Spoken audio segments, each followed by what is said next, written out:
Now, a modern tool for first responders is the drone. It's a want for many police, fire, and sheriff's departments because there's such a need. Officer Reed Kotake from the Blue Springs Police Department shares how drones are used.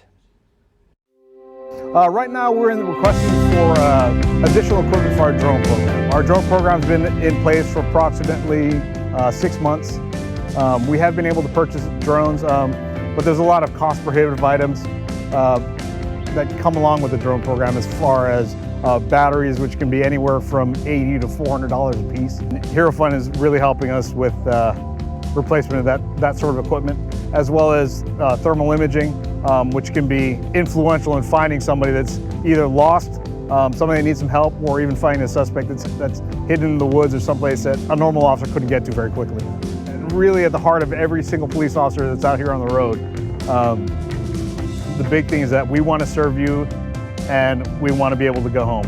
So I'd like to thank everybody that's providing their support in whatever way that you can, and giving us the tools that we need to better serve you.